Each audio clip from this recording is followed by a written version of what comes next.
Hey everyone, what is up? Pretty weird actually, the news scene has been kind of quiet for a bit.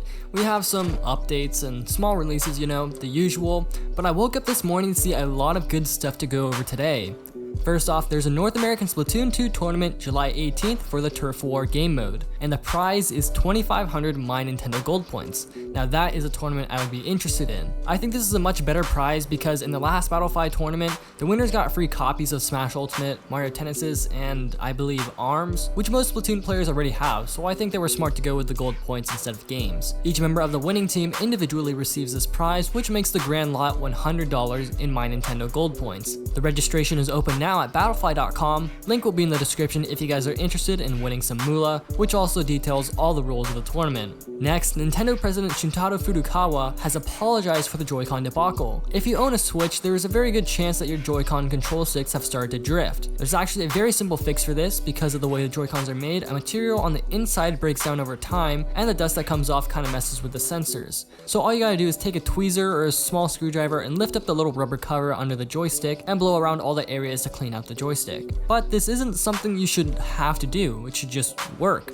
This is the first controller I've ever had to act up. In Nintendo Financial Q&A, the president apologized for any trouble they created for the customers regarding the Joy-Cons. He then followed by stating they're continuing to aim to improve Nintendo products, but do not want to respond about any specific actions because of the multiple lawsuits going on in the United States regarding the Joy-Cons. I honestly don't know the problem of why they can't just change the material they're using that seemingly breaks down in a majority of the controllers. Maybe they see it as it would be more money to fix it than the current amount they're putting into the Joy-Con production, or maybe it might slow down Joy-Con production. Maybe they know that people keep buying new Joy-Con after the original pair breaks down and releasing a fix would cost them a lot of income. Who knows? I think it's important that they do fix the problem though, as in the past my malfunctioning Joy-Cons have kind of discouraged me from bringing my Switch places because I have the Pro Controller that works 100% of the time and the intended Joy-Cons that are supposed to be used during handheld play don't work 100% of the time. So I used to always feel like if I want to actually have fun playing my Switch somewhere, I'd have to bring my Pro Controller with me, which isn't a huge amount of space taken up, but it's way more of a hassle than the smaller Joy-Con. If you've had a similar problem like this, feel free to talk about it in the comment section below. I'll also have a Google translated link to the Q&A in the description if you guys are interested in taking a look at the page.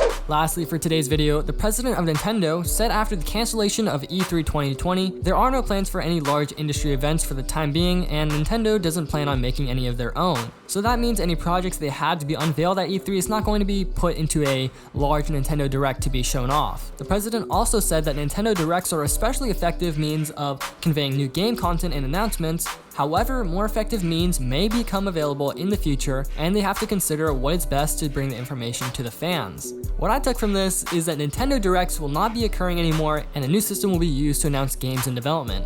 It's a classic, you talk about and kind of butter up the situation a little bit of how it's currently going, and then you talk about the direction you want to go in. Obviously, they can't outright say this because that would cause a major panic and be an outlet for a lot of negativity about the company, but I'm pretty sure that's what the president means. I personally don't understand why they wouldn't continue with Directs. They get a lot of traction, a lot of people stream them, which in turn pulls in even more viewers. It's possible they'll be making a more centralized Nintendo Direct system where they have a scheduled announcement time during the year because we never really know when Directs are going to happen. It would also be really cool to have a Nintendo Direct application on the Nintendo Switch that notifies you whenever a Direct is coming up. All we know is that they're going to make changes to the Direct system in the future, we just don't know what they are yet. Thank you guys for watching today's video. As always, if you want to stay up to date on the latest Nintendo news, click the hand that called ramen, and I'll see you guys in the next one.